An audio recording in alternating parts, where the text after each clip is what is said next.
What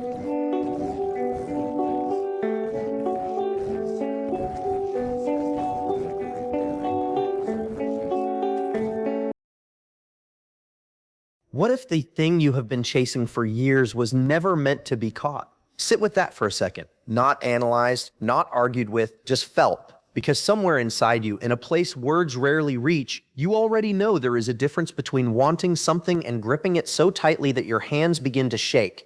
And if you are honest with yourself, right now, today, there is probably something in your life you are holding on to so hard that it has started to hurt you more than help you. Maybe it's a relationship that ended but never really left your mind. Maybe it's a version of success you promised yourself you'd reach by a certain age, and that age has already come and gone. Maybe it's a mistake you made years ago that still visits you in the quiet moments before sleep. Or maybe it's simpler than all of that. Maybe it's just the exhausting need to control every outcome, every conversation, every little detail of a life that was never meant to be fully controlled in the first place. You are not broken for feeling this way. You are human. But there is a truth waiting for you on the other side of this video. A truth that has the power to change not just how you think, but how you live. And it is this: everything you have ever truly wanted, peace, love, success, safety, meaning, does not arrive when you chase it harder. It arrives when you finally gently let go. Think about this for a moment. Have you ever noticed that the moments in your life when you felt most alive were rarely the moments you were trying the hardest? A conversation that flowed effortlessly, a laugh that came from nowhere, a decision that felt right the second you stopped overthinking it. Those moments happen not because you forced them, but because for a brief window of time, you stopped gripping life so tightly and simply let it move through you. Now compare that to the moments of your deepest suffering. Chances are most of them share a common thread, not the event itself, but your relationship to it. The breakup didn't just hurt because you lost someone. It hurt because part of you refused to accept that it was over. The failure didn't just sting because you didn't get what you wanted. It stung because you had already decided months in advance exactly how your life was supposed to look, and reality dared to disagree with you. Pain, real deep human pain, so often lives not in what happens to us, but in our resistance to what has already happened. This is not a comfortable truth. It is much easier to believe that the world did something to us than to consider that some of our suffering is self-made, built quietly, brick by brick, out of expectation, attachment, and fear disguised as ambition. But this is also the most liberating truth you will ever learn, because if some of your pain is self-made, then some of your peace can be self-made too. Let's talk about fear for a moment, because fear is usually the root of the grip. Fear tells you that if you let go of control, everything will fall apart.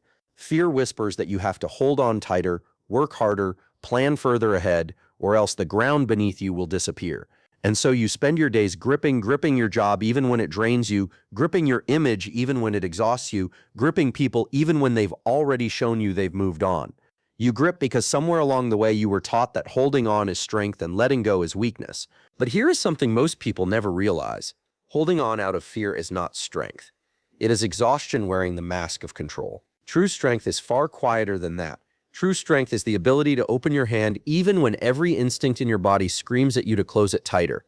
Think about a child holding sand at the beach. The tighter the fist closes, the faster the sand slips through the fingers. But an open palm, relaxed and steady, can hold far more.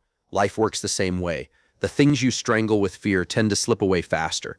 The things you hold with an open, trusting hand tend to stay. Or if they leave gently, making room for something better. This is not a call to become passive, to stop working toward your dreams, to stop caring about the people and things that matter to you. Letting go is not the same as giving up. Giving up comes from despair. Letting go comes from trust. Giving up says, it doesn't matter anymore. Letting go says, I have done what I can, and now I choose peace over control. One closes your heart, the other opens it. Think about the last time you tried to force something to work. A friendship that had already changed. A plan that no longer fit the life you were becoming. An old identity you had already outgrown but were too afraid to release. You probably felt it in your body before your mind caught up. A tightness in the chest. A heaviness behind the eyes. A tiredness that sleep couldn't fix. Because it wasn't your body that was tired. It was your spirit, worn down from carrying something it was never meant to carry alone. And here is where life begins to change. Not when you finally get the thing you were chasing, but when you finally understand why you were chasing it so desperately in the first place. Most of the time, beneath the desire for success, there is a quieter desire for safety. Beneath the desire for a relationship, there is a quieter desire to feel chosen, to feel like you matter to someone. Beneath the desire for control, there is almost always a fear of being hurt again, the way you were hurt before. If you can find the courage to look past the desire and into the fear underneath it, something remarkable happens. You stop fighting the world and you start healing yourself. And healing, real healing, is the beginning of every kind of letting go that actually lasts. Let's talk about failure for a moment, because failure is one of the heaviest things people carry without realizing it. You didn't get the job. The business didn't work. The relationship ended. The dream you built your identity around fell apart in your hands. And in that moment, it is so easy to believe that failure means something is fundamentally wrong with you. But failure is not a verdict on your worth. Failure is simply information. It is life quietly redirecting you toward a path you couldn't see yet because you were too busy staring at the one you thought you wanted. The truth is much simpler than you think. You are not behind in life. There is no universal clock ticking against you, no cosmic scoreboard comparing your chapter 3 to someone else's chapter 10. The comparison you feel, the pressure you feel, the racing heartbeat when you scroll through other people's highlight reels, that is not truth, that is noise. And noise cannot guide a life, only stillness can. This is why so many people feel exhausted even when their lives look from the outside like they are doing everything right. Because doing everything right by someone else's definition, while ignoring the quiet voice inside your own chest, will drain you faster than any amount of hard work ever could. You were not built to live someone else's version of a good life. You were built to live yours. And the first step toward finding yours is letting go of the one you were told you should want. Now let's speak honestly about overthinking, because if you are watching this, there is a good chance your mind rarely rests. You replay conversations long after they've ended, searching for the version where you said the perfect thing. You imagine worst-case scenarios before they've even had the chance to exist. You lie awake solving problems that haven't happened yet, as if enough mental rehearsal could somehow protect you from an uncertain future. But think about this for a moment. Has overthinking ever actually solved anything? Has it ever changed an outcome, healed a wound, or brought you closer to peace? Or has it simply kept you awake, kept you anxious, kept you trapped in a loop that feels productive but is actually just fear in disguise, dressed up as preparation? The mind believes that if it thinks about something enough, it gains control over it, but control is never the mind's job. The mind's job is to notice, to learn, to adapt. Control was never meant to belong to us in the first place. Not fully, not completely. And once you accept that, something inside you exhales for what might be the first time in years. This is where surrender enters the conversation. And I want to be careful with this word because surrender is often misunderstood. Surrender is not weakness. Surrender is not defeat. Surrender is the quiet, mature acknowledgement that you are not the author of every outcome in your life, only of your own effort, your own integrity, your own choices in this present moment. Surrender says, I have planted the seed.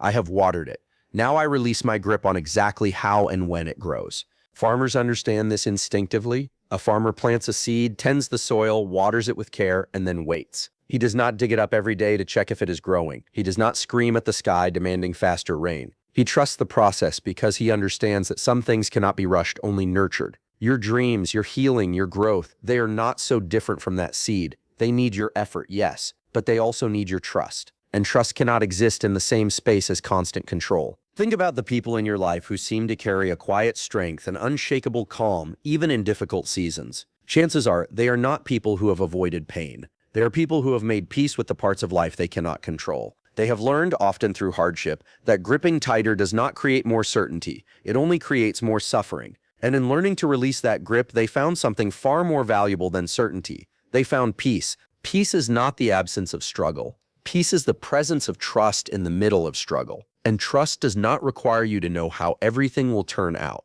It only requires you to believe, quietly and steadily, that you will be okay even if it doesn't turn out the way you planned. Let's talk about attachment for a moment, because attachment is often confused with love, and this confusion causes so much unnecessary pain. Love says, I want good things for you, whatever form they take. Attachment says, I need you to stay exactly as you are, exactly where you are, so that I can feel safe. Love is expansive. Attachment is a cage, even when it's built with good intentions. This applies to relationships, yes, but it applies just as deeply to your relationship with your own past. Maybe you are attached to who you used to be, the version of you before the heartbreak, before the loss, before life taught you its harder lessons. And some part of you keeps trying to return to that person, forgetting that you are not meant to go backward. You are meant to become someone new, someone shaped by everything you have survived.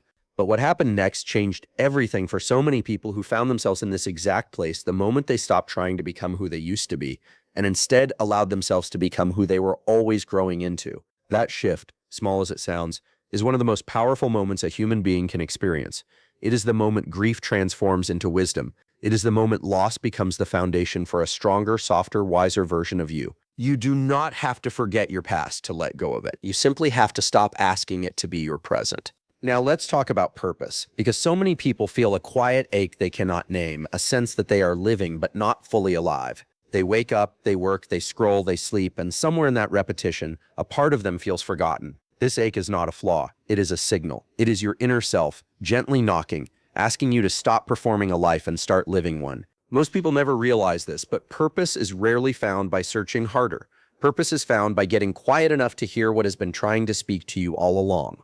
It is found in the things that make you lose track of time, in the pain you've survived that you now feel called to help others survive, in the small moments of joy you've been too busy to notice because you were too busy chasing a louder, more impressive version of a good life. You do not need a grand revelation to find purpose. You need permission. Permission to stop pretending you're fine when you're not. Permission to want a simpler life, even if it looks less impressive from the outside. Permission to let go of the idea that your worth is measured by how much you accomplish, rather than how deeply you live. And this brings us to something tender, something worth sitting with, honestly. So much of our grip on life comes from a quiet fear that if we are not doing, achieving, proving, striving, then we are not enough. But think about this for a moment. Has your worth ever actually depended on your achievements, or is that simply a story you were taught to believe so early and so often that it began to feel like truth? You were worthy before you accomplished anything. You will remain worthy long after the achievements fade, the trophies gather dust, and the applause goes quiet. Your worth was never something you needed to earn. It was something you were born with, and somewhere along the way, life convinced you to forget that. Letting go, in its deepest form, is remembering. There is a particular kind of exhaustion that comes from trying to hold together a life, a relationship, an identity that has already changed shape beneath your hands. You feel it in the way you snap at people you love over small things. You feel it in the way rest no longer feels restful. You feel it in the low hum of anxiety that follows you through your days, even during the moments that are supposed to feel happy. That exhaustion is not weakness. It is your body and spirit begging you to stop gripping so hard. So how do you actually let go? Not in theory, but in the real, textured moments of an ordinary day. It begins with awareness, the simple but profound act of noticing when you are gripping. Notice the tightness in your chest when you think about the future. Notice the anger that flares when things don't go according to plan. Notice the way your thoughts spiral when someone doesn't respond the way you hoped they would. You cannot release a grip you don't know you're holding. Awareness is always the first door. Then comes acceptance, which is not the same as approval. Acceptance simply means acknowledging what is true right now in this moment without pretending it's something else. The relationship ended. The job didn't work out. The person changed. Acceptance doesn't mean you're happy about it. It means you stop wasting your energy fighting a reality that has already happened, and you start using that energy to build whatever comes next. Then comes trust, quiet and unglamorous, built slowly through small moments of choosing peace over control. Trust that you will handle whatever comes, the way you have handled everything so far, even the things you once believed would break you. Trust that closed doors are sometimes mercy, not punishment. Trust that the same life that gave you this pain also has the capacity to give you healing, if you allow it room to work. And finally, action, but action rooted in presence, not fear. You still work towards your goals. You still show up for the people you love. You still care deeply about your life. But you do it from a place of groundedness rather than desperation. You do it because it feels aligned, not because you're terrified of what happens if you stop. This is the quiet difference between striving and forcing. And once you feel it in your body, you will never confuse the two again. Here is the deepest realization waiting for you at the end of all of this. You are never actually chasing success or love or certainty or approval. Underneath all of it, you are chasing a feeling, the feeling of being enough, of being safe, of being at peace within yourself. And that feeling was never hiding at the finish line of some external achievement. It was waiting quietly inside you the entire time, buried beneath years of gripping, striving, proving, and fearing. Everything you want comes when you let go. Not because letting go magically produces success or love or healing, but because letting go clears the space for you to finally see what was already there. The grip was never protecting you. It was only exhausting you, keeping you so busy holding on that you never noticed your hands were already full of something good. So here is your life lesson, simple enough to carry with you long after this video ends. Stop gripping life so tightly that you cannot feel it. Open your hands, not because you no longer care, but because you finally trust yourself enough to release what was never yours to control in the first place. Trust that what is meant for you will not require you to suffocate it into staying. Trust that peace was never something you needed to chase, only something you needed to allow. Tonight, or whenever you find a quiet moment, try something simple. Sit still, breathe slowly, and ask yourself honestly, What am I holding on to right now that is exhausting me more than it is serving me? You don't have to fix it immediately. You don't have to have all the answers today. You only have to be willing to loosen your grip even slightly and see what happens when you finally let life meet you halfway. Because everything you want, everything you have been striving so hard to reach, has likely been waiting patiently on the other side of your own open hands. Let go, not because you're giving up, but because you're finally ready to receive.